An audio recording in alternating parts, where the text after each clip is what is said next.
Alrighty, so let's go ahead and get started. So tonight, I'm going to take the next 45 minutes or so and try to build out a little bit of automation. Our goal today is to make it where we have an Ansible role that we can use for automating the creation of end-user subnets that we provide direct handoff to in our points of presence. For folks who aren't familiar with it, I'm going to go over what the background of the HamWAN project is here not too long. But let's go ahead and get started. So today, the scope of the change that we're talking about is logged here. Issue number 12 on our infrastructure configuration repository. So the problem we're trying to solve is that another radio club that has a cabinet in the same building as one of our points of presence wants network connectivity. This past weekend, I gave them some connects. We lit 2 ports into some keystone jacks in their patch panel. I don't think I have any photos of that, unfortunately. I should have done that. But we now have 2 ports from our cabinet that we know we want to treat as user space. We want to have them isolated from the rest of our internal network. And vice versa, they want to be able to have the ports with multiple IPs so that way they can install a switch and maybe a router and essentially make it so that their devices are able to be routed kind of however they please. Our IP space is provided by a project called AmperNet or 44Net, and luckily we can, for sponsored projects, give end-user allocations like this. If it were a larger allocation, something that could be announced by them, like a /24, then we'd probably second-guess ourselves here and say, is this the right approach? But for what we imagine they're going to do, in this case, this is what makes the most sense. So I've already gone ahead and laid out a couple of thoughts here on what the steps are that we need to get done. And essentially there's kind of 2 distinct parts to this work. First, we need to do a little subnetting, IP address management. And honestly, what our project ends up doing is we just use our DNS server as the IP address manager. It's not perfect, but it works alright, and it makes our footprint pretty light. So this first step is to allocate a subnet. Then we're going to actually go ahead and pick the bottom IP of the range and specify that as our internal port in their subnet for them to be able to have a gateway. We need to provide them a gateway. Then we're going to go through and add DNS entries for every IP, just so that way it can be exceedingly obvious to anybody who does any research on these. If they do a reverse DNS lookup for the IPs, we'll be able to throw this word users in there to make it really, really obvious that this is not our managed space. This is our end user space. We treat it a bit differently. And of course, they can add their own DNS entries, CNAMEs, ANAMEs, whatever they want. The main purpose of this is to make sure for reverse DNS, their entries, to kind of cover our ass, if anything. And then finally, we're going to go ahead and add Ansible entries to our inventory file. So that way we have the foundation, kind of the building blocks of what we're going to do once we start writing the automation. So these first steps are really just kind of the planning steps for this specific problem. Beyond that, we're going to shift gears and move to actually writing the automation for configuring the router for this case. And that's the second point here. Essentially, on a router, when we want to add this additional configuration, we're going to first create a new bridge interface. We're going to add that bottom IP, that thing that we allocate. We're going to add that to the bridge interface. Then we're going to make sure that OSPF is running on the interface. Then we're going to add the network to OSPF. And actually, you know what? That's not right. We don't want to do any routing protocols with them. So I'm going to go ahead and delete that. We don't want to add the port to OSPF. In fact, it'd be bad if we did. We want to probably make sure that no routing can happen from the port, because we don't want them to peer with us and start injecting routing table entries and that kind of thing. That'd be not so great. So that's something that we should look at. Anyway, we're going to add the network to our OSPF networks list, so that way across our network the new subnet will be propagated as accessible off of that router ID. And then finally, the last step, once we have everything configured, is we will update the specific interfaces on the router to join the new bridge as members. As opposed to today, they're going to be members of the old bridge. So I know I'm speaking about everything really, really generally. Let's go ahead and jump into looking at the configuration for one of our real routers. All the work today is going to happen on our CRW site, and the router that they're directly patched into is r1.crw.memhamwan.net. And so you can see it's a router board 3011, and I like this hardware because it's less than $150 shipped from most places. It's got an ARM CPU, so it's a little bit beefier. And it's got 10 gigabit ports.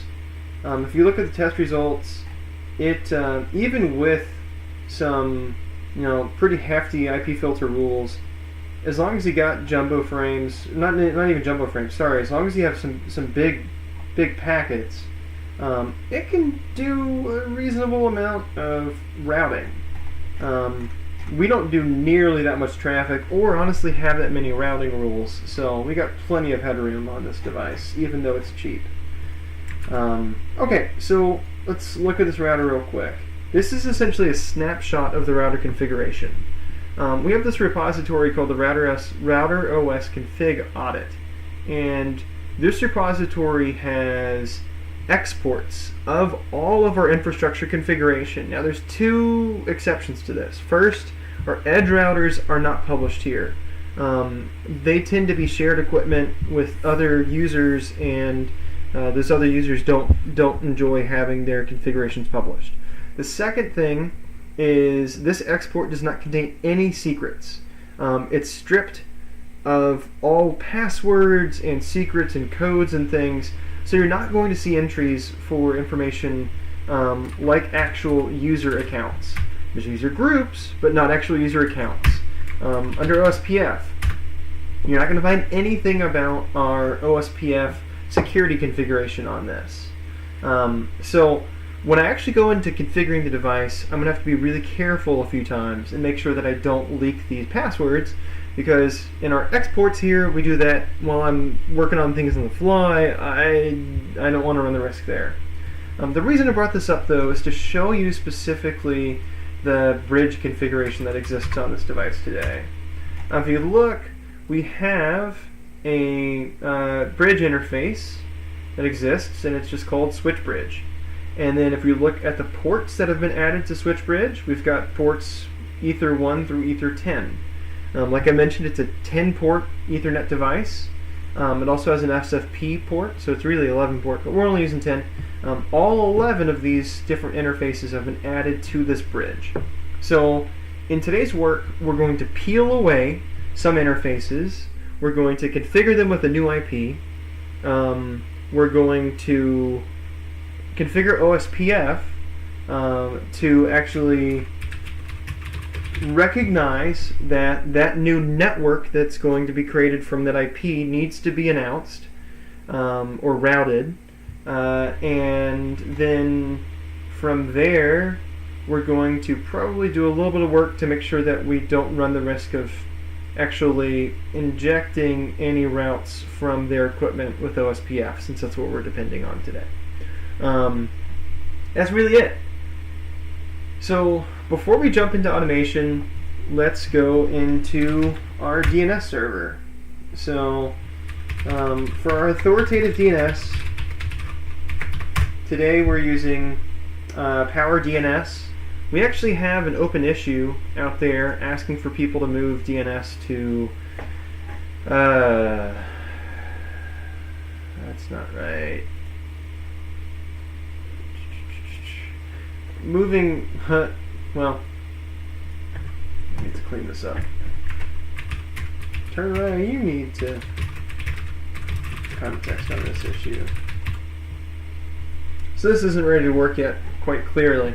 Today we have recursive DNS satisfied by the core DNS server actually running within Kubernetes, and it has the potential to run both as an authoritative DNS server and as a recursive DNS server at the same time. The benefits of that we'll get into in a future video.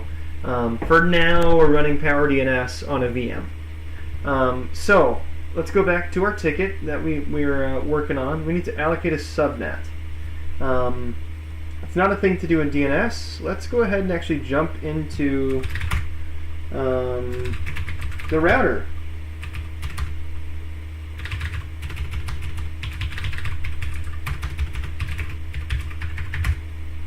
So,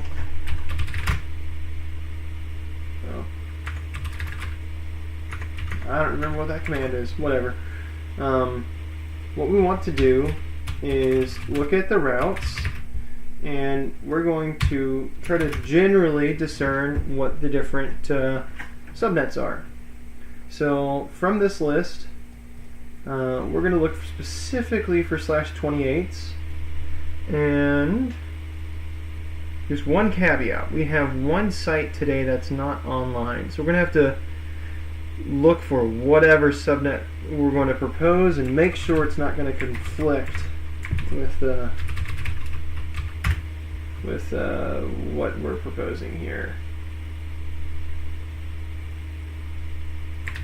So let's just get started. That's not what I want.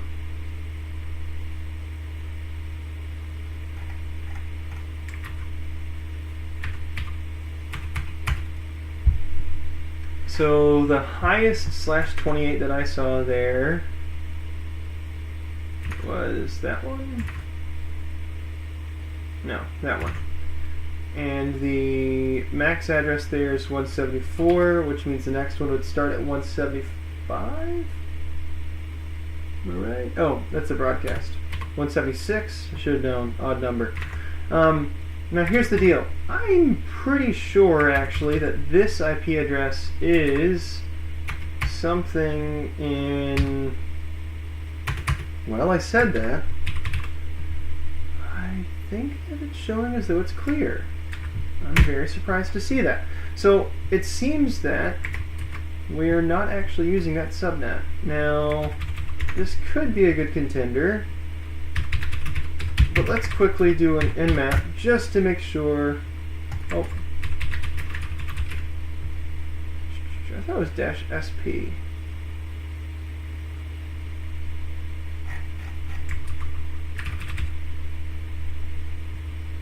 Well, that's not helpful.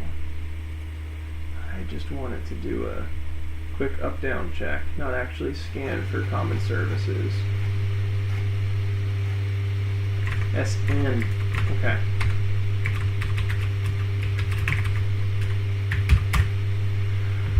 So, okay, that subnet is indeed empty. So, I believe we can use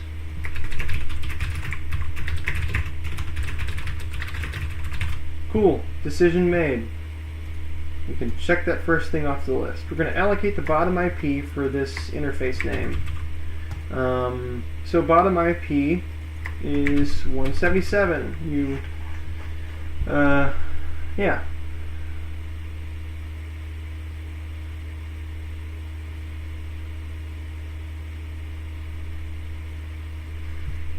Cool. So let's go ahead then and add a DNS record. So we'll call this obark, because that's the name of the user, .r1.crw. And we do have this configured to, it should be 176. We do have this configured to automatically create the reverse DNS entries for us. Now, one thing about this PowerDNS admin console, unless you hit the save button and then the apply changes button, nothing happens. So right now it's essentially in like a working state. It's not actually going to be something that you could go and look up. So we need to make sure that we remember to hit apply. Now I know I already have another change I need to make. I want to add these DNS entries for all this other stuff. So let's go ahead and do that as well. And you know what? I think I'm going to make a judgment call here. I think we want the whole path on this. So we'll do that.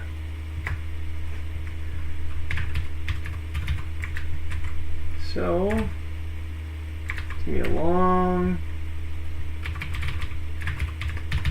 DNS entry. We want an A name. You got an A name.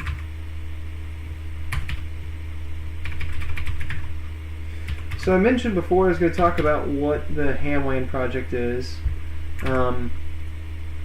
HamWAN is an experimental wireless ISP. Really, it's a set of standards for experimental wireless ISPs that have been made for experimentation, for education, and for emergency users. And really, what that means is it's a wide area network covering hundreds of square miles, generally deployed to a specific region with various infrastructure sites, using amateur radio spectrum to offer connectivity for basically any kind of remote service.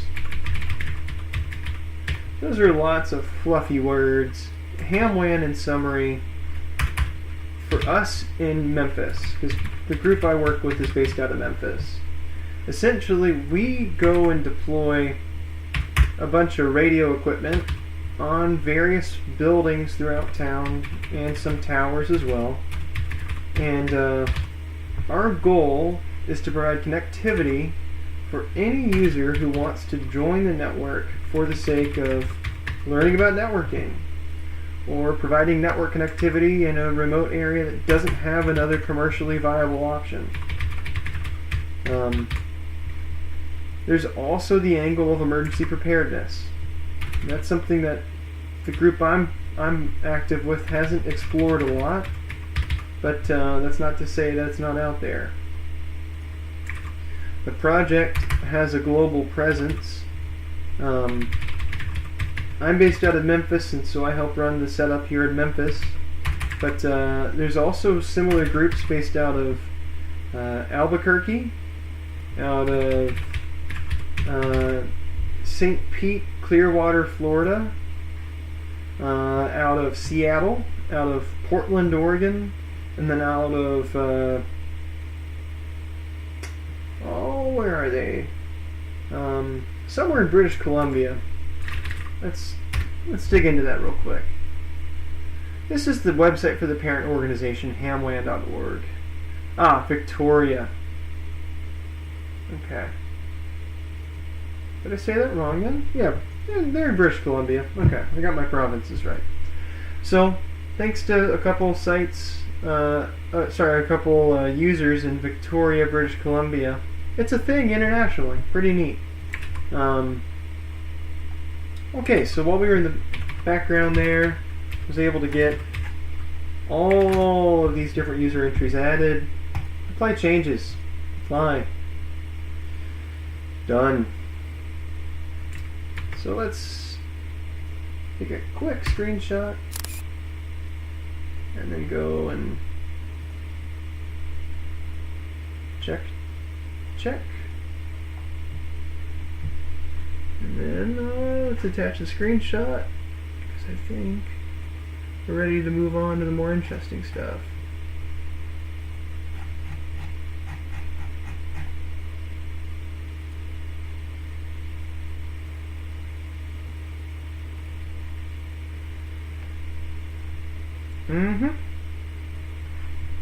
we go. Awesome. Add entries to Ansible inventory. Now we get to start moving into the automation. Cool, so we can close, well, let's move into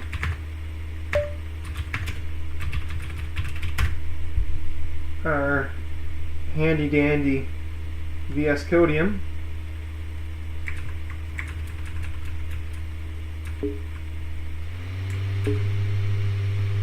Awesome, awesome.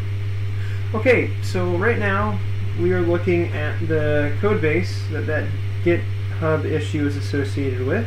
It's a monorepository. It's got two main things in it right now. It has a rancher fleet configuration, so this is for automating deployments and offering continuous delivery of Kubernetes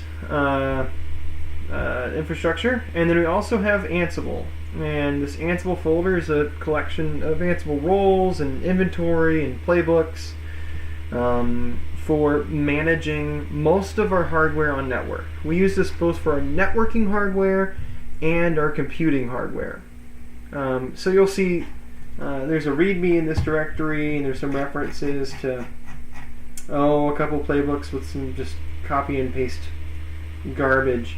But the first thing that we need to do is go ahead and take all that stuff that we just defined and get it in here in our inventory file.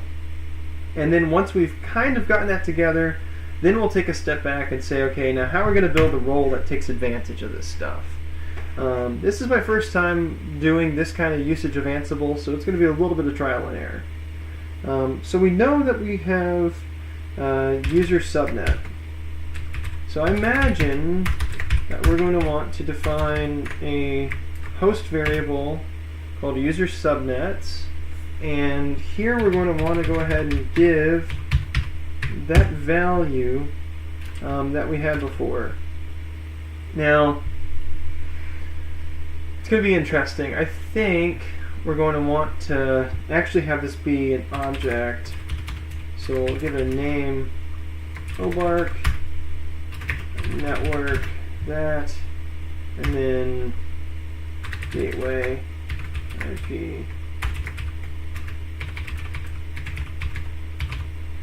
Because I don't want to assume that the gateway is always going to be the actual whole network itself. Those are two distinct things. So essentially, let's go back to the Jira or the GitHub issue. We wanted to make a new bridge interface, which I'm thinking we can key off of and just iterate through this user subnets list. We want to add an IP to the bridge, which is going to be this gateway IP. We want to add the network to OSPF, which is going to be this network entry. And then we want to move specific interfaces to the new bridge. So I need to say bridge ports. And here it depends on...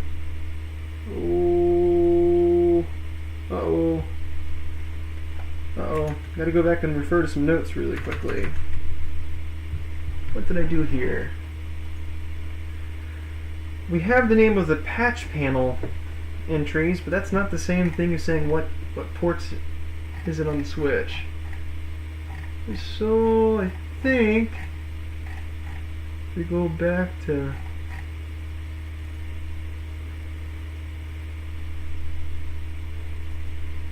I think. Haha! Yep. Back in our NetOps channel on our Slack, on the thread as I was working on the tower, luckily enough, I shared the ports on the router. So we care about port 7 and port 8.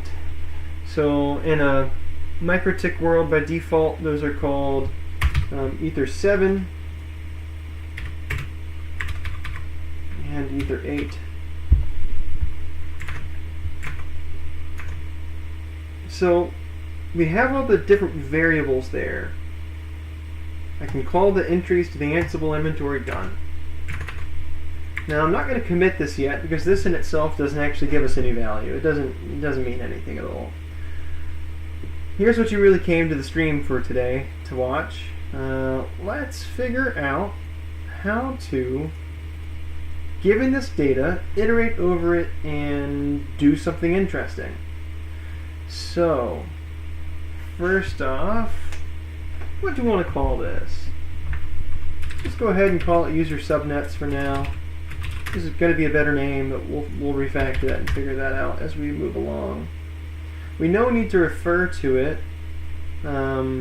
here in the main file, because the way that Ansible works, when you have a role, it reads the tasks referenced from main.yaml, and you can go through here and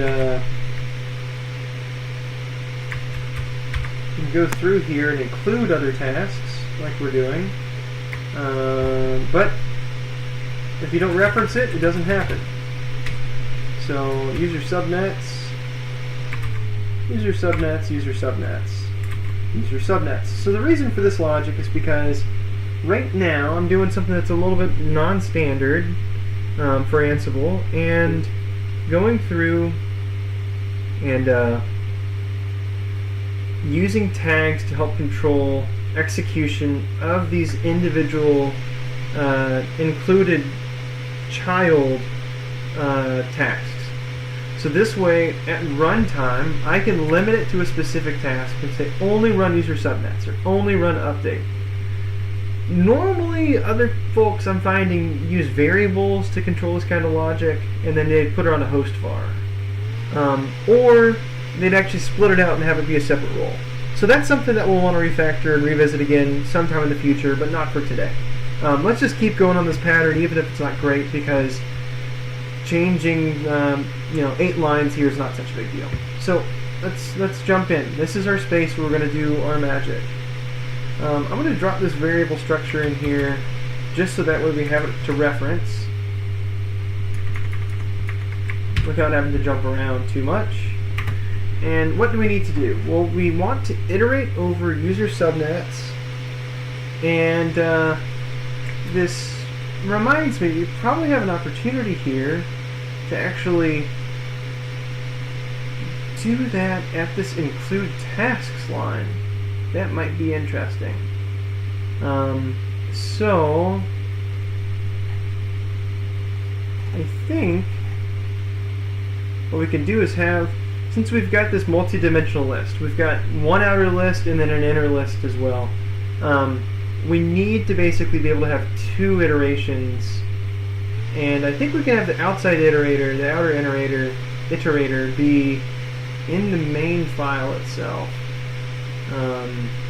So you could see, you could tell it specifically to loop over. I don't know what's going to happen. Let's just try it. To loop over user subnets. I think it's going to complain because we don't ensure user subnets always exists. So Ansible loop when exists. Let's define.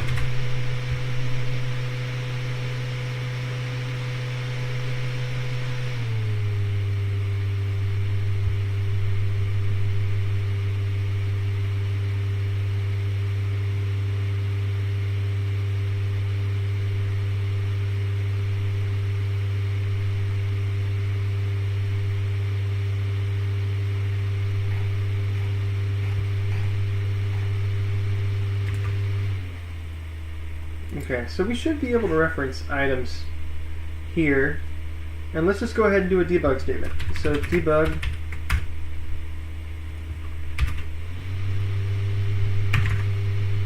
and my Ansible is quite rusty, so I think it's just var. I think the key is just var. And debug var. Cool.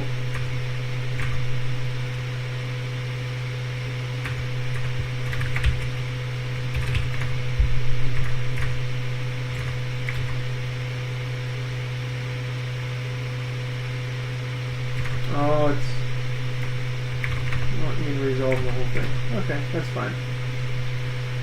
Okay, cool. So when we run this, what I'd expect to happen is that it's going to specifically run user subnets once, and it's going to dump this entire object. So let's just give that a quick try, just to make sure. So we are going to run. Actually, first we need to see which playbooks do we have that actually execute this. Yeah, I think upgrade router OS, despite it being named oddly, I think that's what we want it to be. And the tag that we chose was user subnets, and we'll just limit it to that one router. Now I don't expect it to actually do anything, and that's going to fail. There we go. I don't expect it to actually do anything because, I mean, let's be honest, it's oh, that's fun. This entire time I've been streaming and my screen's not been fully visible for you all. Well, that's a bummer. There you go, now you can see everything. So when I run this script that we just wrote, could not find or access user subnets.yaml. Well, I'm not surprised. I called it YML instead of YAML. So let's fix that first. And once again, what we expect to have happen is it's going to do a dump. And awesome! It did. Item is defined. It has these things in it. Fan-flippin-tastic. So in this context, we know we have a name variable named item, and it has this data. So what do we want to do? Let's grab from our issue here, where this is all laid out. We want to make a new bridge interface. Want to add an IP to the bridge, add the network to OSPF, and then move the interfaces over. So let's talk about what those commands look like, and then we will talk about automating them in a way that makes them safe to rerun and reproduce. There's some assumptions that we have to make here about what the prior state of the router is. We're not going to be able to handle all possible configurations. The main goal here is to be able to handle default state when the router is cleanly wiped, as well as handle the state of a router prior to this migration being done. Finally, of course, we want to be able to rerun the automation multiple times in case it's required to help just as we kind of do compliance checks across the network. So we should be able to have it non-destructively run through and identify whether changes are needed and only make them if they're needed. So how do we script that? Well, this first thing, making a new bridge interface. Let's jump over to a shell, and let's actually go back to here. So interface bridge. And if you look, we see this switch bridge. This is the format that you saw it in before from that config audit repository. What we want to do is we want to add a new bridge interface. So what would that look like manually? Well, we would add, when we're under /interface bridge, and then give it a name. And that's really it. There are these other things that the default configuration came with. They're not required, and we might need to build on this later, but it really can be as simple as just saying, well, add a bridge with a name. So let's go ahead and put that over here. Interface bridge add name is Obark, which in this case really should be actually item.name, right? Because we're within that scope. So before we go and add something, because let's be honest, I can do that, I can do it again, and it's going to fail. So we don't want to make it where it doesn't handle the case of the bridge already existing. So let's clean that up. By the way, working with real production systems, safe mode is a good idea, just so that way if for some reason we screw something up, like let's say that we move the wrong port over, that could cause some real serious issues. MikroTik's safe mode makes it so that way if my shell gets disconnected from the remote session, all of the changes roll back after a specific kind of heartbeat period, a drop dead kind of period thing. So we'll use this safe mode when we're doing this manually, just to make sure that I don't accidentally lock myself out. There's some other tricks we could play, but it's just so much easier using safe mode.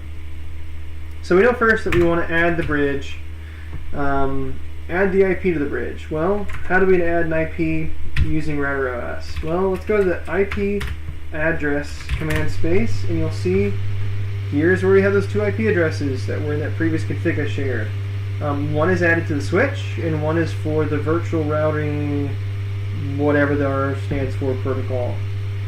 Basically, it's what exists to give a default gateway for kind of legacy equipment and share that burden across all the devices that are participating in that network using OSPF.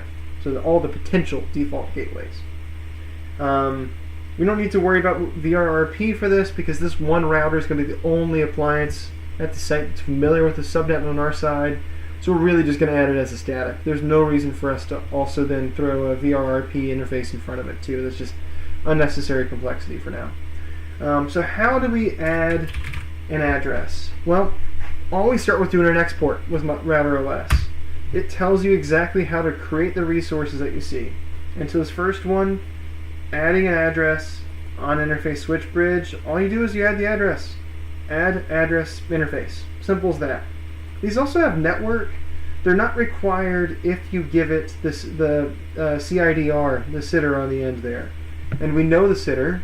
We have gateway IP, and we're going to format it with the slash and then the size of the bitmask. So there's no reason for us to supply network. The router can calculate that at config time, given a fully qualified, well, given an IP that has the CIDR on it.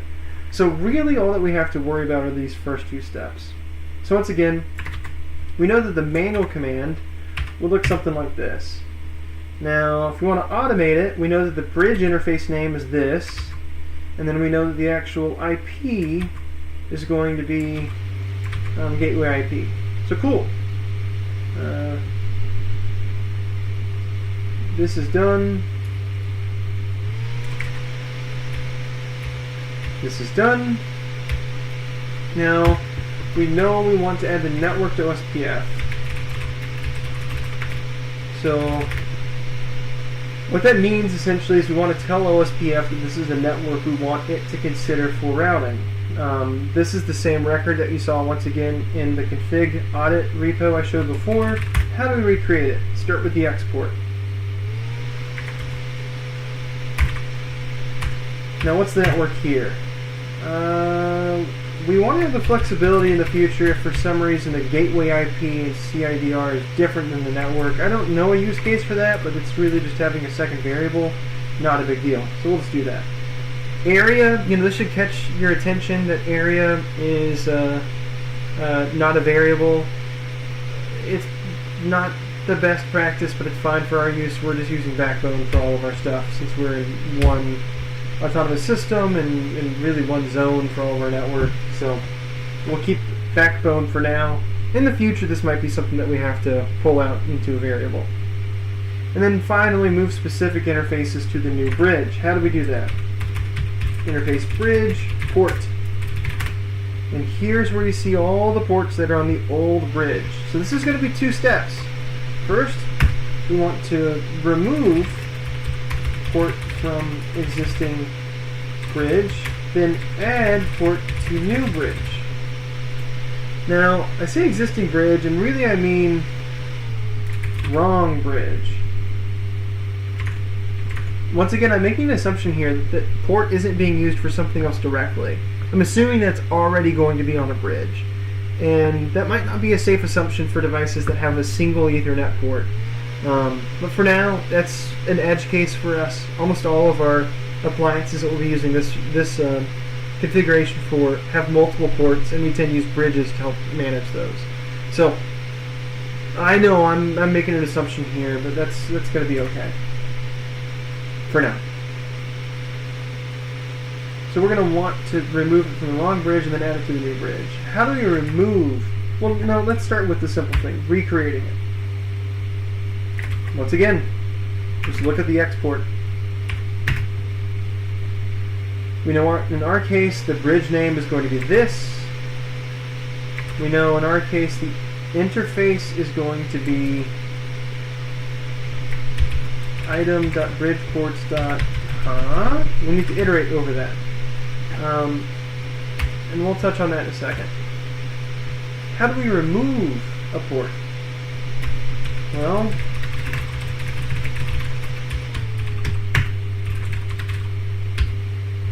it's going to be very similar to this, except we're going to say remove it where the bridge is not item.name. So now the only issue here is that we don't have a way to get this inner element. This is a list. We need to iterate over it again, and so we're going to have nested loops. Oh joy.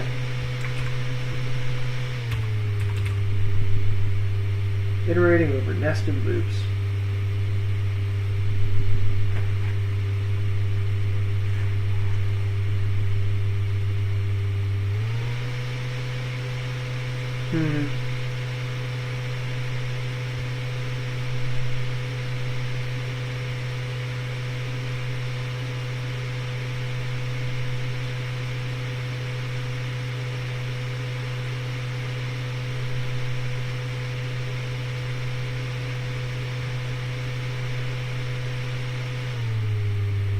Alright, here we go.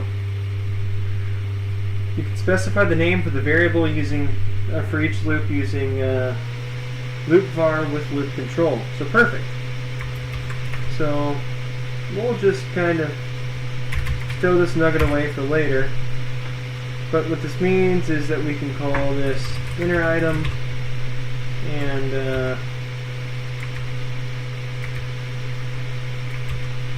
we will just end up using this, because we will loop over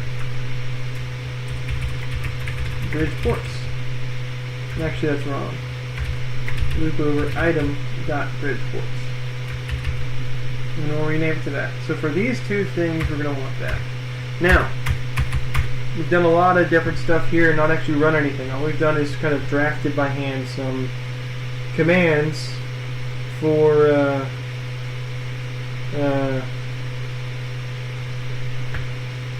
how to configure the router. But we want to automate this, of course. We've got some variables in here. How do we do this? Now, this first pass, it's not going to be something that we can safely rerun. It's going to happen once. It's going to probably work, and then once we see that succeed, we'll come back and actually split this out so that way it's safe. So essentially, in all of our configurations, we're making use of this awesome community package available for Ansible called Network, and it actually directly supports usages of Router OS. Now, under the covers, all that it does is it ends up using SSH, but it manages handling the control flow of Router OS's administrative interface, which is really, really convenient for us.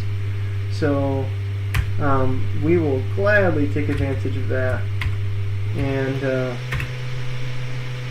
use that for our benefit today. Alright, awesome. So this first thing is going to essentially just run these commands that need to happen once. So we're going to add a bridge interface named name. Got it. We're going to add an IP address to that interface with the value of gateway IP. Got it. We're going to add a network entry to backbone for the network. Got it. Then separately, with the loop over bridge ports, for each item called inner item, we are going to remove any instances where inner item exists on a bridge other than the bridge that we've named, and then we're going to add them to the interface named, to the bridge named name with the interface inner item. So when we run this, we will expect for there to be some changes. Now, I mentioned before, I love safe mode. I'm going to make sure that I have a shell running in safe mode here. Now, we're not going to be doing the work here. We're not going to execute the commands here. But by having a shell in safe mode open, if this shell loses connectivity, then it is going to, in a few minutes, automatically roll back the changes. So even if my automation is crap and it causes all sorts of problems, this is our get out of jail free card. We just get to sit and kind of talk to ourselves for a little bit, and then it'll bail us out. It's not perfect, but it's pretty darn near. So let's go ahead and rerun our automation once more with the safe mode running. And you can see I forgot to change the name of this little code snippet that I borrowed. Bad practice of mine. But this is going to be refactored a few times. So, okay. Ooh, that looks really promising. So, one thing about the network community package, it does not have good error handling. It doesn't know from RouterOS's command responses whether a command actually succeeded or failed. And so we're going to have to manually write the handling for detecting when something's failed and when it's changed. That's going to be really key to our strategy of being able to identify whether we need to rerun a command, mark an execution as needing to be rerun on a host, and it's actually going to be pretty key to us being able to register some variables to identify when do we need to add the bridge. Because if this bridge already exists, we don't need to add it again. That's just a waste of time, and it once again results in an unnecessary change. So the device is still responsive. That is awesome. Let's see what happened. It didn't move these bridge ports over. Not very surprising, but that means at least this part, it iterated over the right items, but it didn't do what we wanted it to do. Otherwise, I'd expect to see some new entries here. What about the IPs? Well, it added the IP address that we want, and it's not marked as invalid either, so that's good. That's the right step. Did it add the bridge? It added the bridge, which makes sense, because otherwise this IP address would be showing invalid, and it's not. So that's good news. Now what about this last thing? Did it add the network? Yeah, it did. Awesome. So this means I should be able to ping this IP address now, and I should get a response. Awesome. Now what happens if we do an MTR to it? Look at that! Our DNS entry is good too. So we at least have the first part done. The only thing that failed was the second loop here with item bridge ports. Now why did this fail? I don't have enough debugging data here yet to know. And as a reminder, if I rerun this, it's going to try to add another bridge, it's going to add the IP address again, it's going to add the network again. We don't want to do any of that. So before we move on to debugging this last part, which we know is broken, we know this did not work, let's go ahead and figure out how do we make this first step a little bit smarter. How do we make sure it doesn't unnecessarily rerun when we need to keep things intact. So first off, I'm going to release the safe mode because everything's good, and then I'm going to reopen it. When you release safe mode, that kind of resets its internal clock or internal snapshot of the prior state. So if it rolls back after this, if I make another mistake, I'll go back to the situation of having the interface bridge port added, or the bridge interface added, the IP address added, and the OSPF entry added. Because we know that's good. So I don't want to roll that back yet. So I'm going to start with that as our snapshot now. Now let's go ahead and, just for posterity's sake, let's add a commit. Feat, what did we do here? Automated configuration of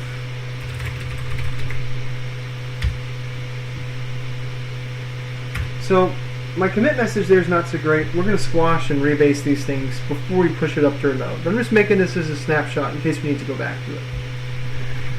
So, how do we determine if we need to add the bridge? Well, what happens if I try to do it again?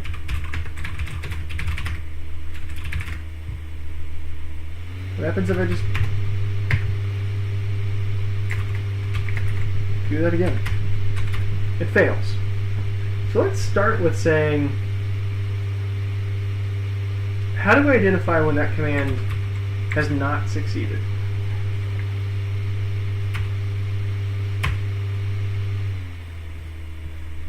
Let's pull up the docs for this.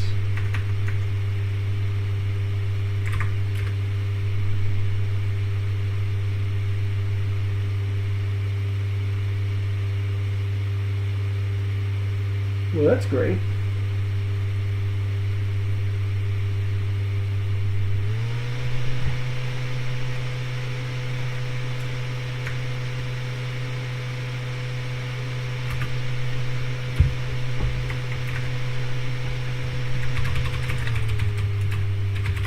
So we are going to want to add a definition to this command run of what is a failure.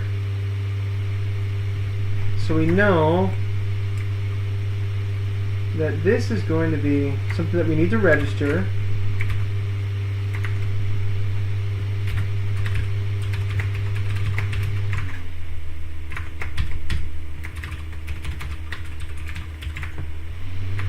So what did this say before? Failure. Failed when failure in command result std out.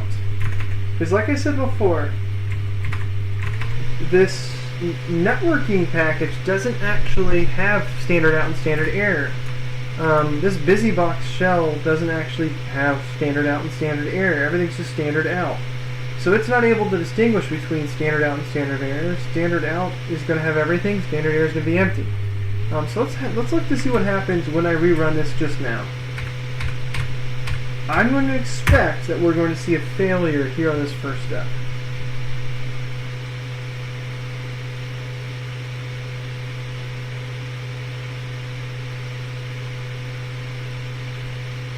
You want to catch the failure. Ooh, and it did not. Let's up the verbosity so we can see what's actually going on. Alright, the good stuff's about to happen.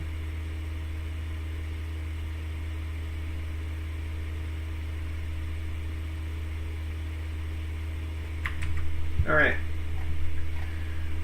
So standard out had a word failure.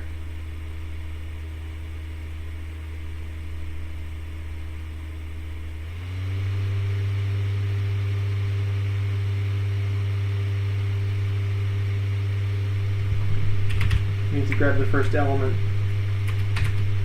It's a list.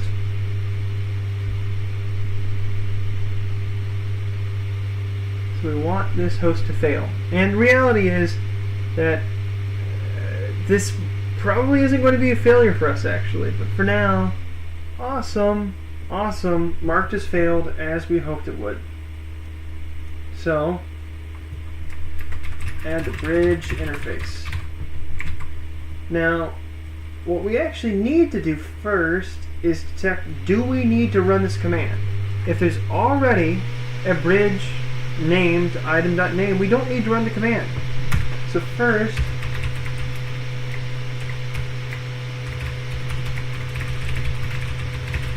we need to get a list of bridge interfaces.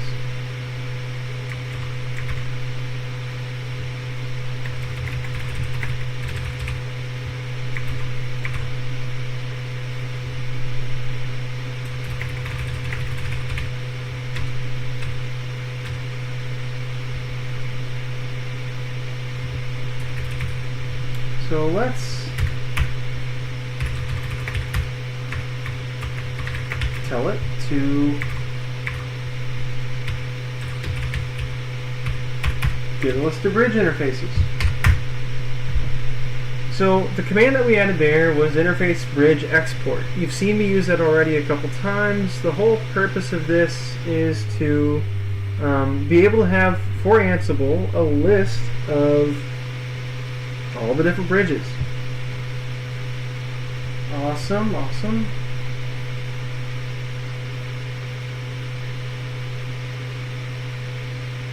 So you can see, not formatted well.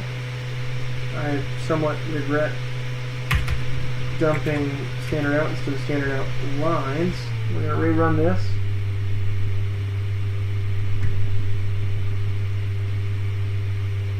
Our goal here is going to be to make it where we can have a list of bridges to iterate through. Sweet, I think we got it. Standard out lines, yep, exactly. Now, I said we want to get a list, but reality is actually standard out itself might be easier for us. So, what do we want to do? We want to specifically only add the bridge when, and what we'll say is, when item.name is not in get bridge results standard out 0. So it's going to conditionally, it's going to skip this. It's going to skip adding the bridge interface when the bridge exists in this output. So that means that we're going to only add the bridge interface if it's not already in the list. Awesome. Once again, I'm making some assumptions here. This assumes that we're not going to name a bridge a subset of another bridge name. And that's not so great. We probably want to make this a little bit more resilient. So, why don't we see about...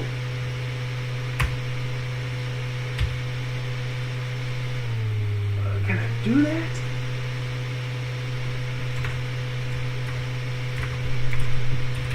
Jinja, so Ansible uses a templating language called Jinja 2. You want to say use variable inside nested quotes. I don't know if I'm allowed to do that or not. Because what I want to do...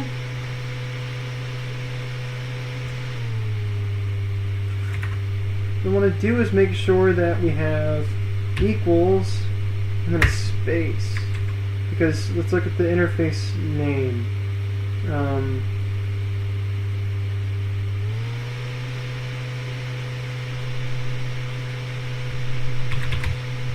We want to have name equals this, and actually it's not a space, it'd be a /n. So hopefully that works. I don't know what to expect. Let's see what happens. Do we have our safe mode open? Our get out of jail free card? Yes, we do. Good deal.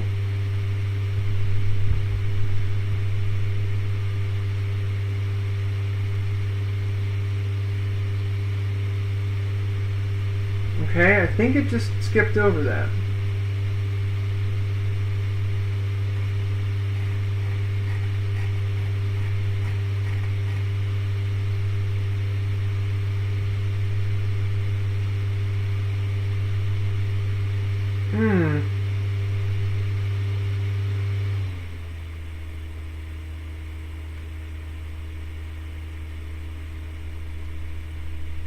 So how do they suggest doing this? Let's clean that up before we move on. Looks like it worked as intended, but they're complaining that it's not a good practice.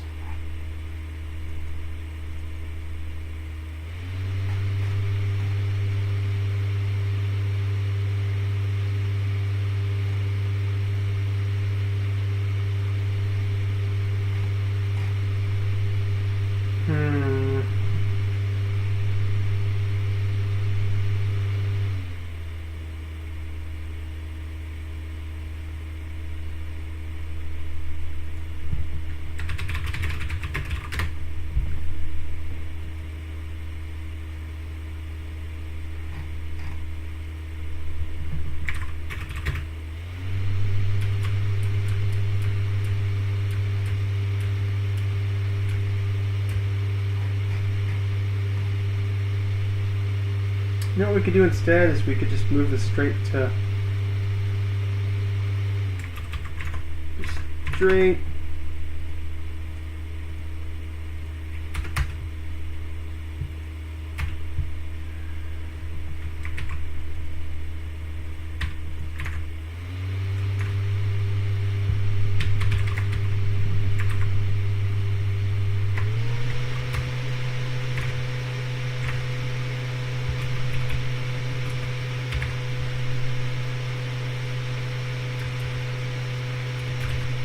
I think that'll be happier, but we'll see.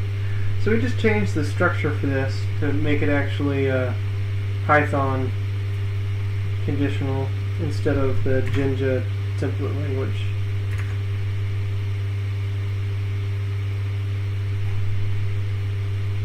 Oh, I still don't like it.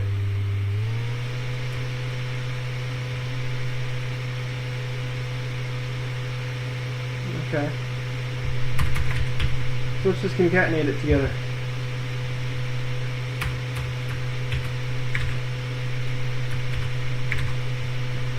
I don't know what's going to happen here.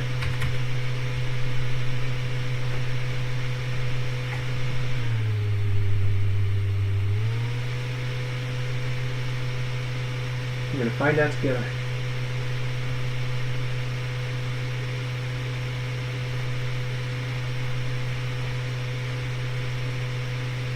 Okay, so let's skip this expected. Now let's check to see if this actually works.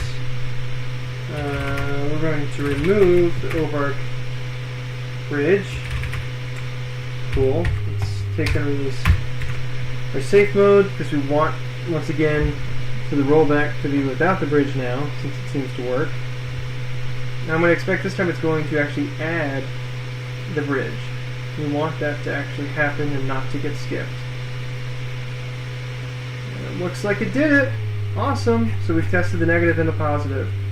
So that's the general strategy that we're going to use to conditionally execute the rest of these commands. We're going to first have some command that says, find the thing. Does the resource exist? If not, add it.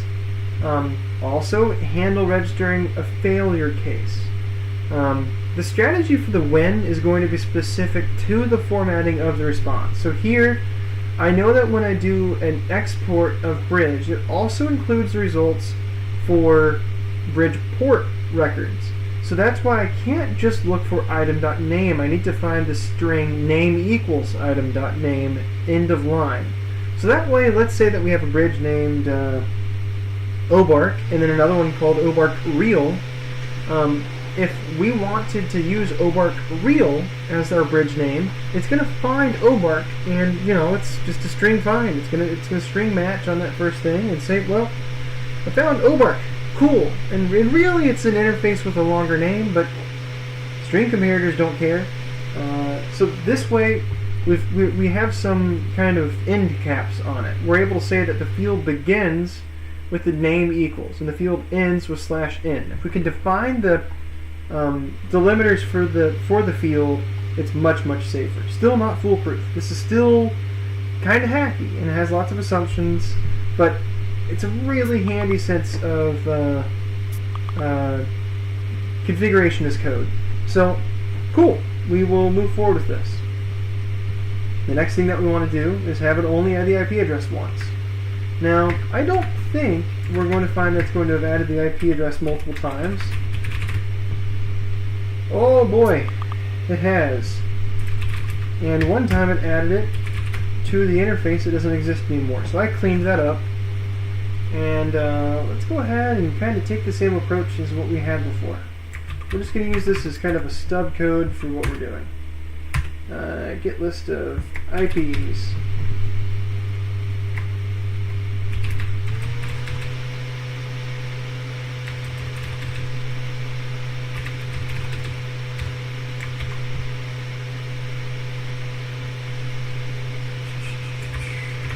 So we're going to do export, and then we're going to look for instances of address blah space.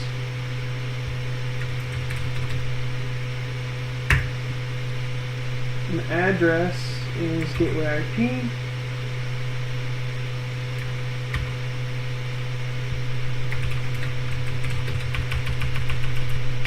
Now let's see what happens if we try to add the same entry a second time. I bet you it's going to tell you failure. Yeah, so this same failed when is still okay.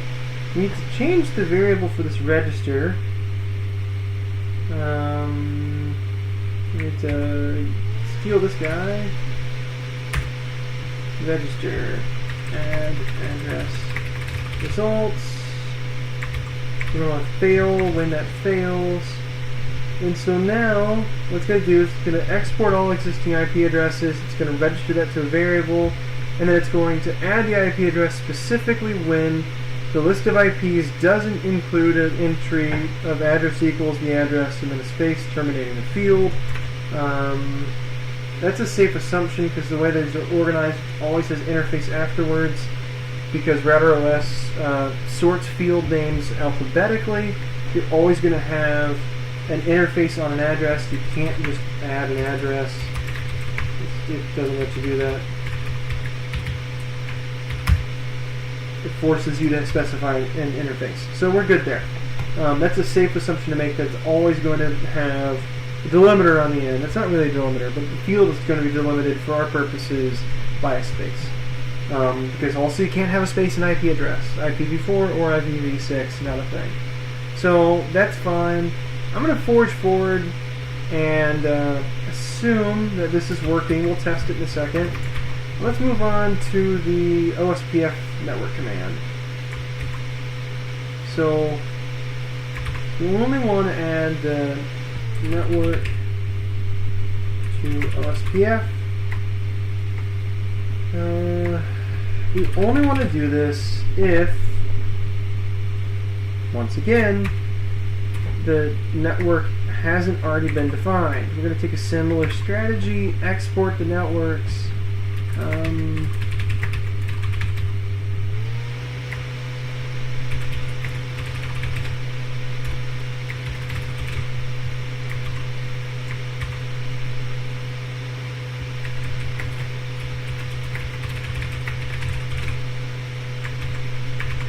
And then here, we know we're going to match on network, and I think it's going to be similar to the last one here, but we'll find out together.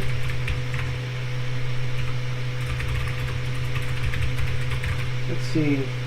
Yep, so the last field, it's the last field in the line, generally. Now there are some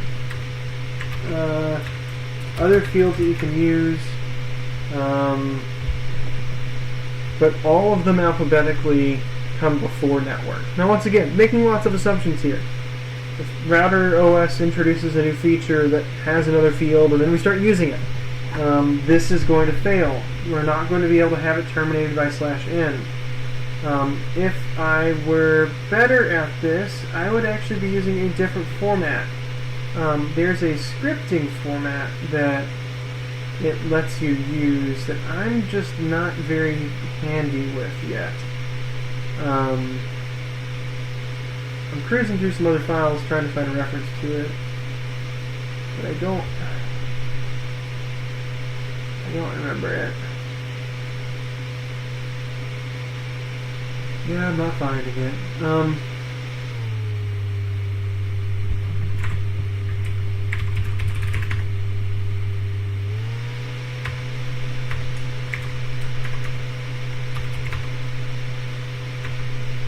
I think it's like an API, to be honest. Is it Git?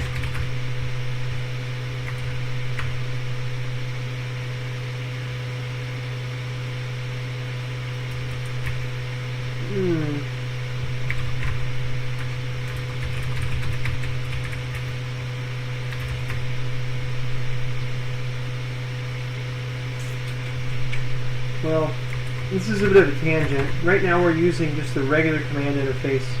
There's another one that actually has the fields delimited properly in a way that's much safer that we'll probably want to consider switching to in the future. Since there's so many assumptions I'm having to make here about how fields end. Oh man. Oh man. Is it not get.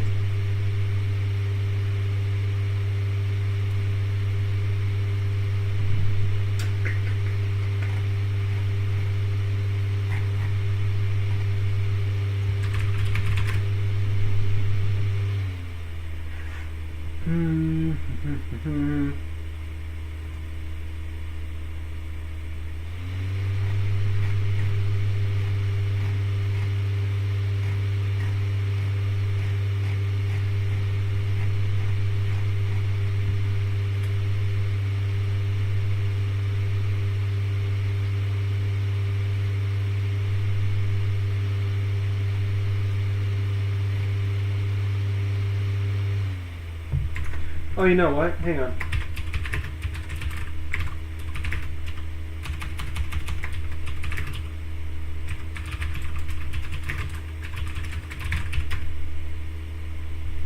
Oh, shoot.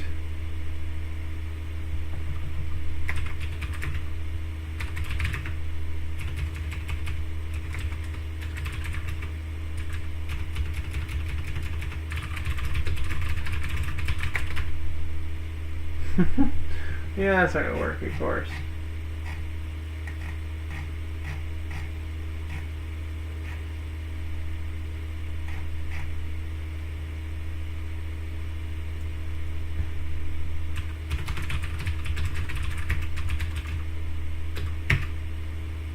It's some format that's semicolon delimited.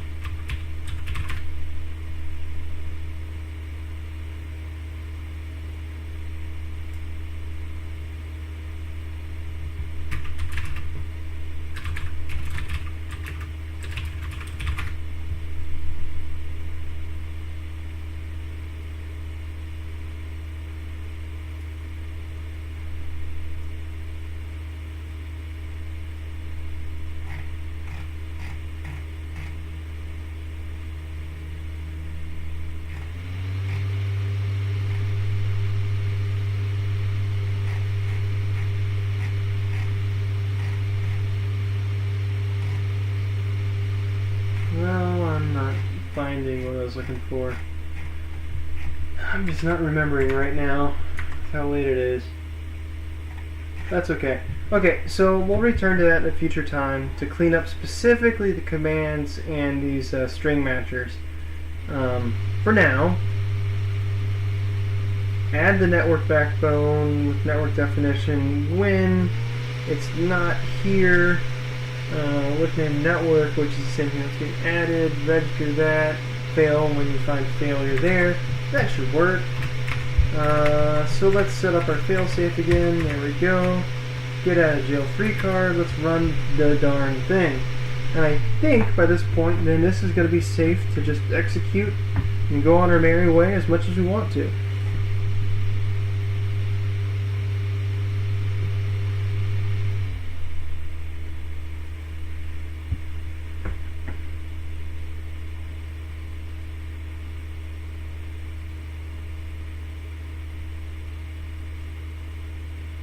That's not the result I expected. Get list of networks, registered a variable, and it had this, which has that.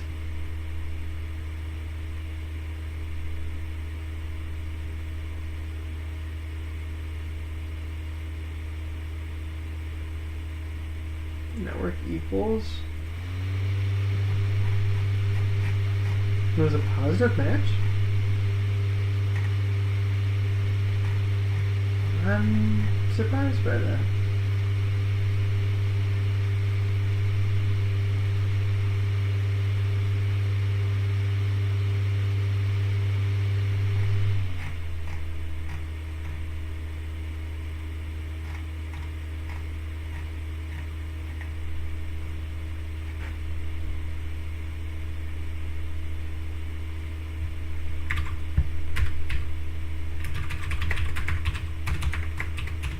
Time for a debug message.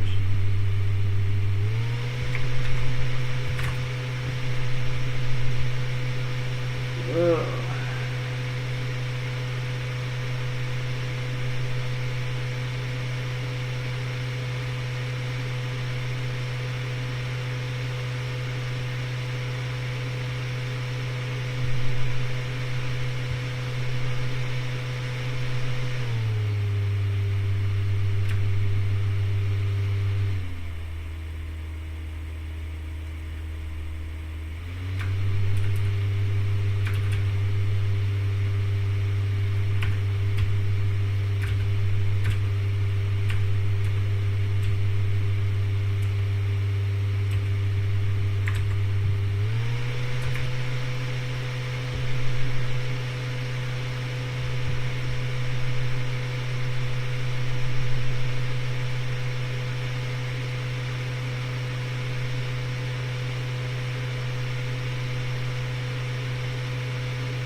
Okay, and this exists.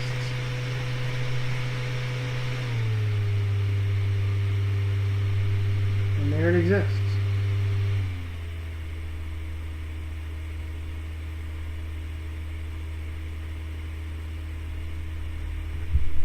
Is this the same thing?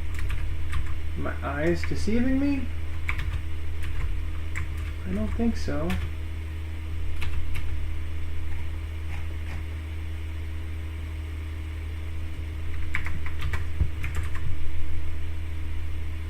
Oh, wait, what? This is just what I was talking about.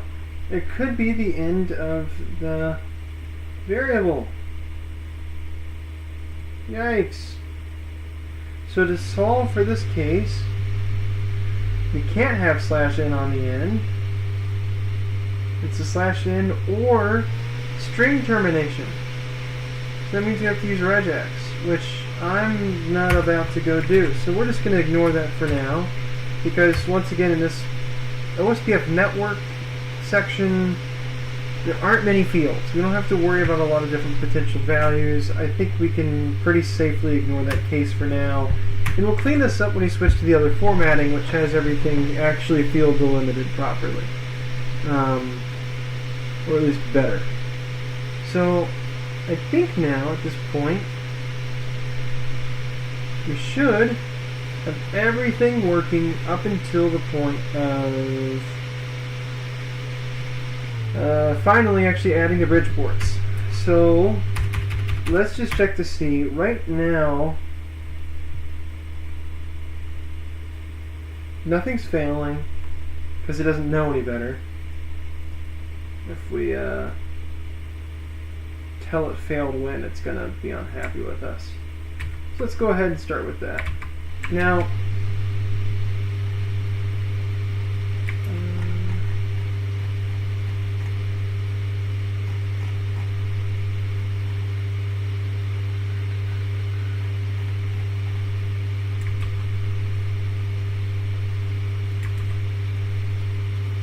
I don't know what happens when you register and then also have a loop.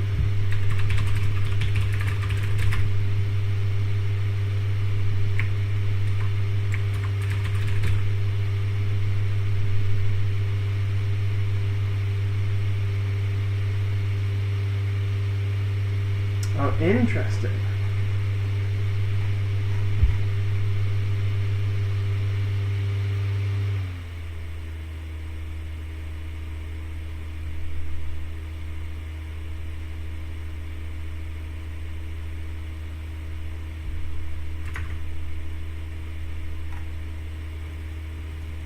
So since it's a loop, here we're going to have two entries.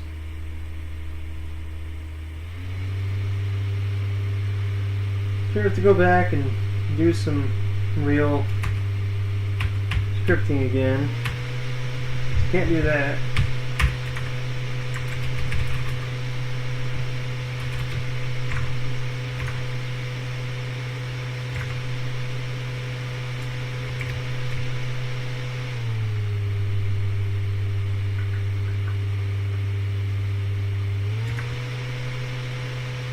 I don't remember how to do this in Python. want to do is say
not looking like I'm finding any good stuff here.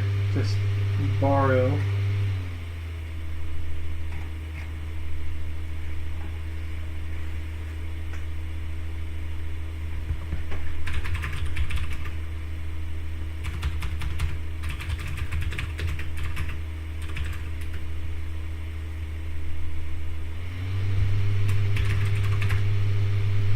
This is the closest thing.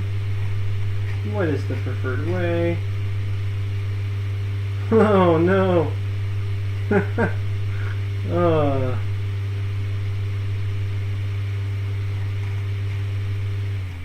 That's gnarly.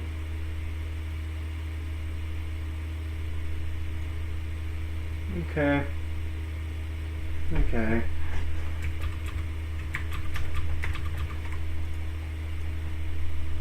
We can do that. We don't feel good about ourselves, but we can do that.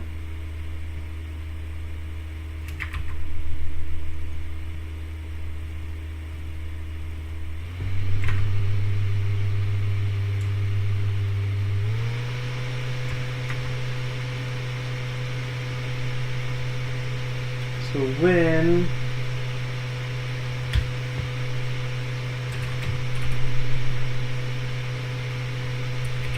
oh no, we'll be able to handle that? I don't know.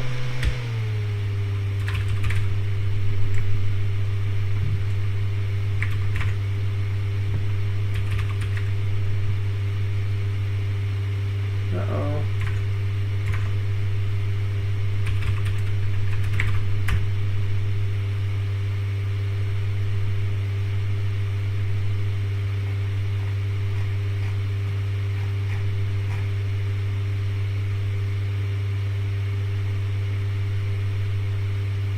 Don't you just hate it when you open the blog and hanging out and then all of a sudden, boom, sign up for our newsletter. I don't want equal to.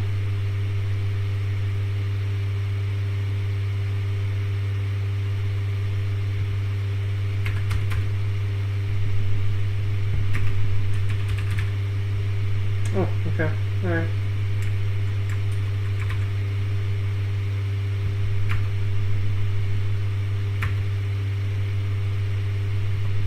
Okay.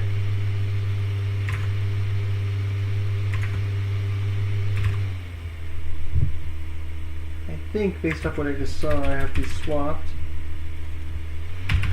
Okay, so how this reads: when the results with the list have any attributes, let's say failure in, standard out, 0, make them a list, and then if the length is greater than 0. Oh, that's rough.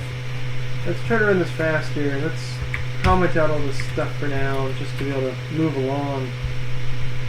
I have a feeling this isn't going to work. I have a feeling it's still going to be okay, which isn't right.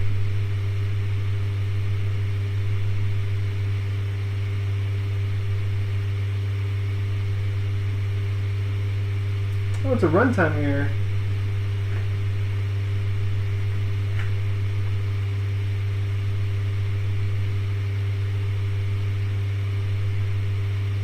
Does not like the fact that we tried to pass it. Oh, woof, this is rough. This is some really inconvenient formatting. Right? I mean,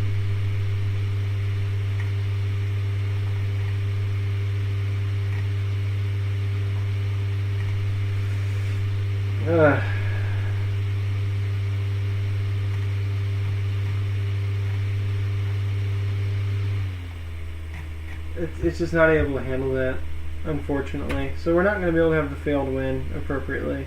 Now let's look to see why is this actually failing. So this is the command it's trying to do. Interface bridge port find remove ether 8. Let's just try to do this local. So that worked.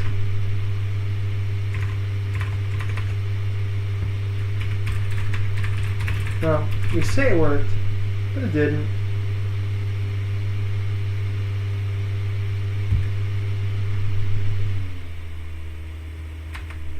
So I'm going to guess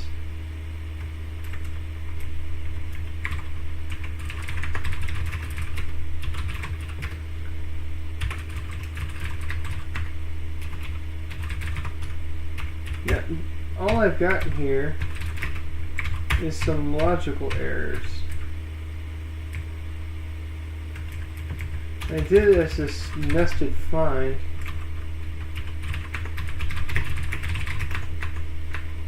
No, that's not going to work.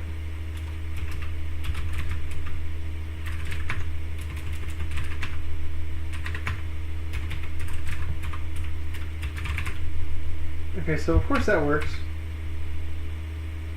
What we wanted to do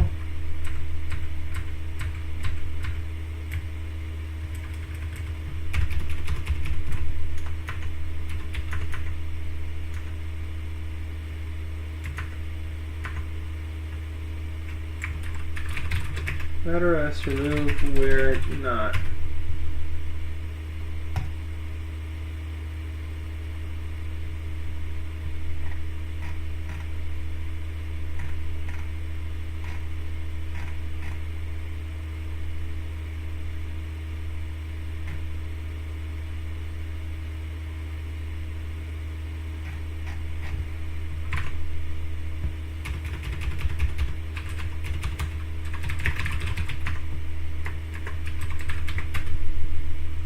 So what's the other port? We already nuked port 8.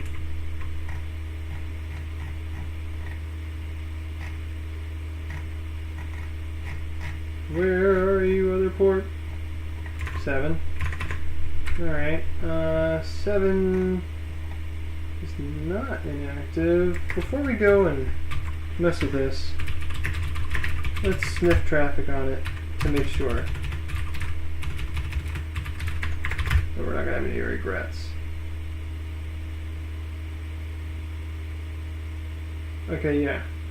Just 802.2, which is what? I forget what that is. Is that spanning tree? Logical link, okay. Cool. And what's protocol 35007? I don't know what that is.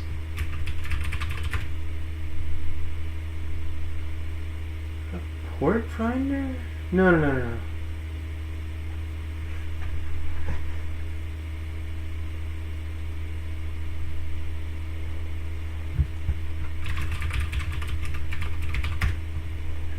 What protocol is this?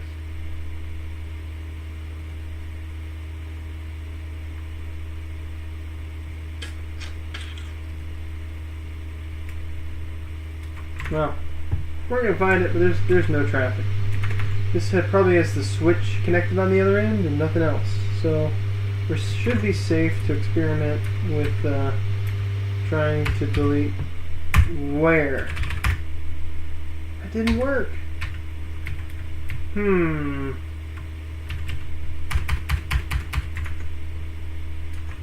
we just want to say router OS remove where not.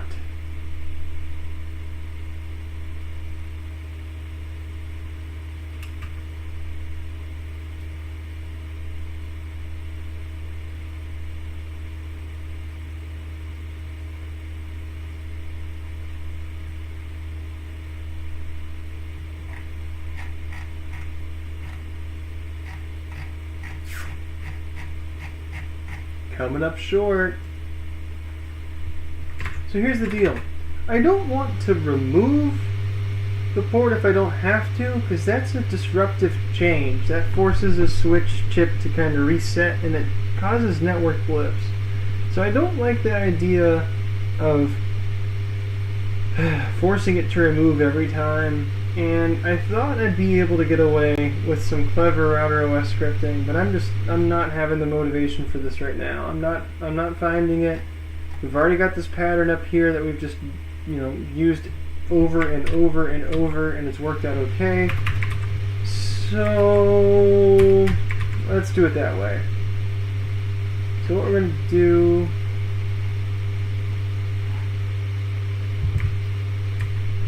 shit. If we do it like that, we have the loop, and we have the loop variable scoping problem. I don't think there's a good solution here right now, unfortunately.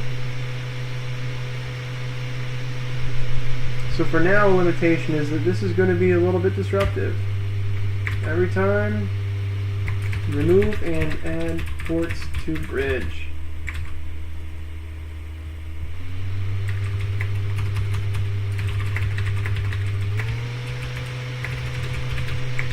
Not great. Not great at all. Whoa. It's going to be messy, but it's going to work. So this last thing is always going to have a change.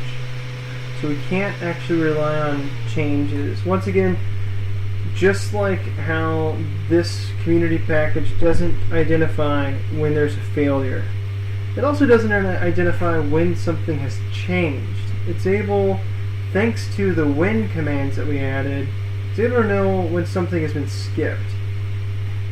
But it's not able to know when something has changed. So the trick I used over here is to say it's changed when true. So if it executes this line, then we know something has changed. Same for up here. You execute the line, you know it's changed.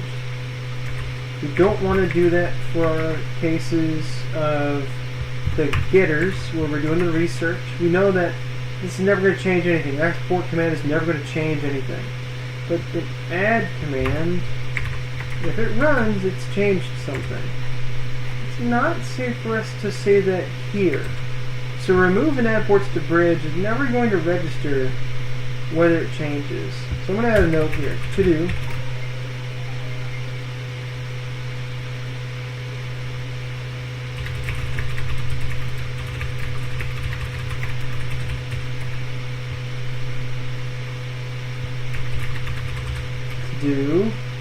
Make this not remove the port every time.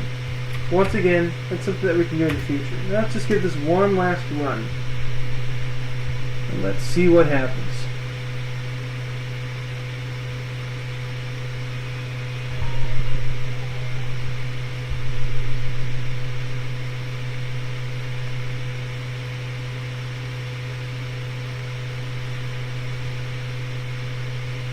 Alright, so no change registered as we'd expected. Let's just see, did our change part work? What happens if we remove the IP address and we run it? I'd expect now that we're going to see 1 changed, 2 skips, 5 OKs. Actually,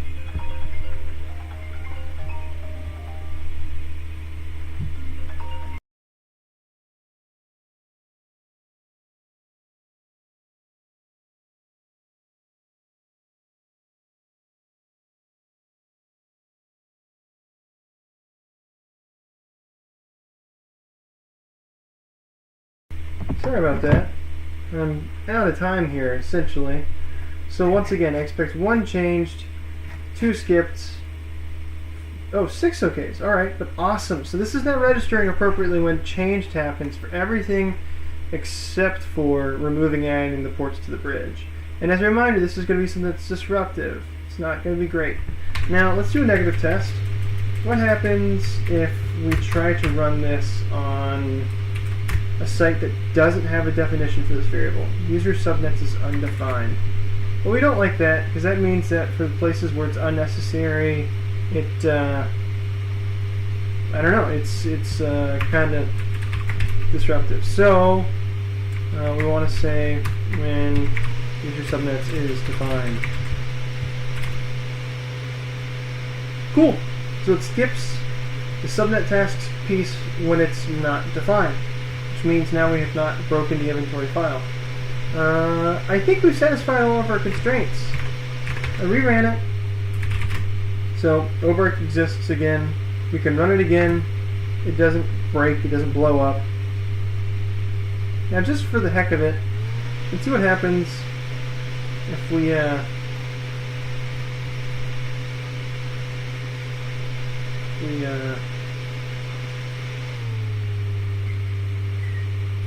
this isn't going to clean up after, but that's okay. There's no reason that we would know what our past runs were. There's no reason that we would know the previous state of the device. So if I change the IP address, for instance, what's going to happen is we're going to see an entry for the old IP and for the new IP. Because for this run-in moment, this specific moment that this runs, it doesn't know what .176 was. It doesn't have a reference to that under gateway IP. So there's no way when I determine should I add the IP or not. I never am deleting old IPs. I'm never going through and saying find all IPs on the interface and delete them. Because once again, what if we change the name of the interface? That wouldn't work either. So what do I expect? You have one changed. I'm going to expect now that we have 4 entries with 176 and 177. So that's as expected. Everything is good. I think we're done here. So let's go back. Set 176, git status. Let's make our commit. This is a fix-up.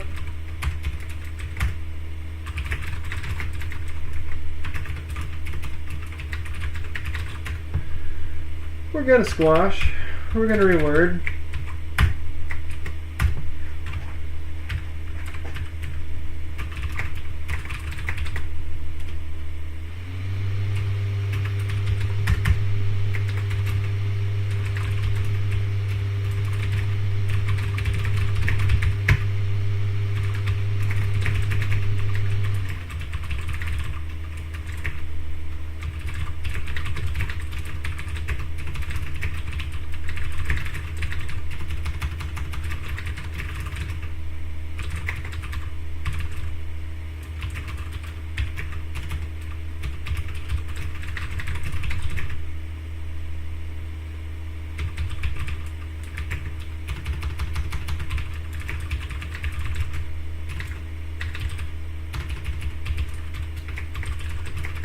This is going to close issue number 12. Awesome.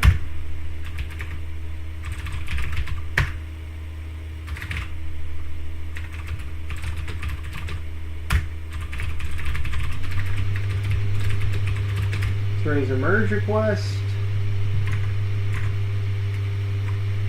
Look how easy that is.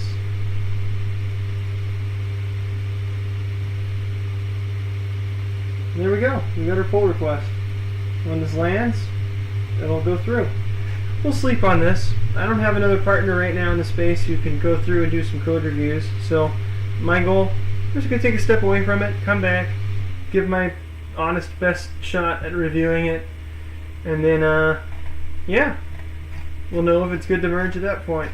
But as you can see, essentially what we've done is earlier in the evening we went through and did these manual steps. We found a subnet that was empty. We confirmed that by using nmap to see that there was no activity on that subnet. We picked the bottom IP, we added it to DNS with the name that we chose. We added DNS entries for all of the other IPs in the user space so that way reverse DNS works. You know what? Let's make sure that's right. So 178, that should, there you go, reverse DNS lookup, that worked. So we confirmed that that's good. Oh boy, my naming, I did a period instead of a dash. What?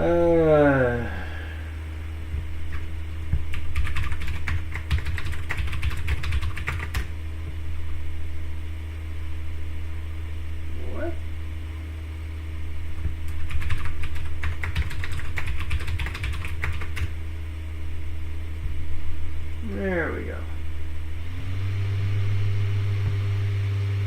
Oh no, I did that for all of them. Alright, well I'm out of time for now, so that'll be a future activity.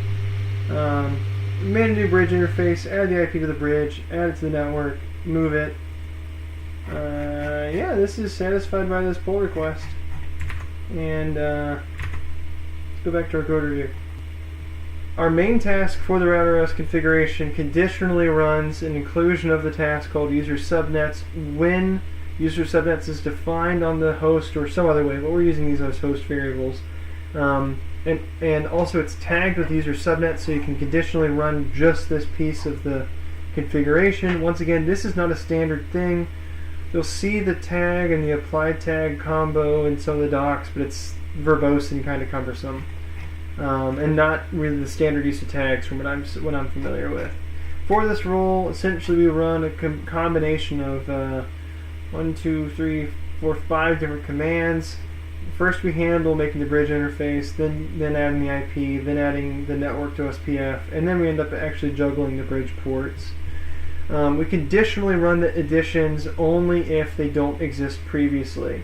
We also conditionally register it's changed if it runs, okay, true. Finally, we also conditionally fail the addition commands when we see the instance of failure in the standard out strings. Once again, because the network community package doesn't handle that for us. That's not perfect. There are lots of assumptions in here. The string, you saw that bite me once. There's a way that we can run a command actually that gives us kind of more easily delimited and navigated fields, but I don't remember that, so we won't worry about that right now. Failure in the failed win is the only failure mode isn't right. That might hang, it might not give a result. That could be a failure as well. We're not handling that case. We're just doing kind of happy path stuff right now. Same is true for adding the IP address and ultimately for adding the network to SPF. Finally, with respect to managing the ports, we found that because of how we need to have this additional loop, we couldn't do the same sort of when commands because we had a nested loop with a standard out within another nested loop. I'm sorry, a list that's responding on the results registration variable because of the loop, and then we need to access a nested list within that, and that is just kind of too cumbersome for me to wrap my head around here right now tonight. So for now, we documented the limitations that, hey, it doesn't register changes, and also it doesn't remove it eagerly removes the port every time, which might be disruptive. That's it. That's all. That's what this change does. If you got any comments, feel free to add them to the pull request. I'll add it to the description for this video. Thank you for playing with live coding. I hope that this was helpful tonight as you're curious about how the HamWAN Memphis Metro project uses Ansible to automate its device configuration. Maybe it's a little bit of inspiration on how to use Ansible in some non-standard ways, or maybe it's a good lesson in what not to do.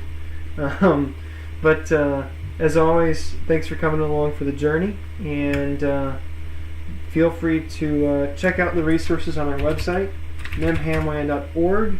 Most importantly, jump over to the chat. Click on the chat link. It will give you the opportunity to sign up and join us in our Slack chat. We use that to keep track of progress towards the project, and also all sorts of details about what it's like building an experimental wireless ISP. Anyway, this has been Ryan, K0RET. Have a good night, everybody. I'm going to end the stream now.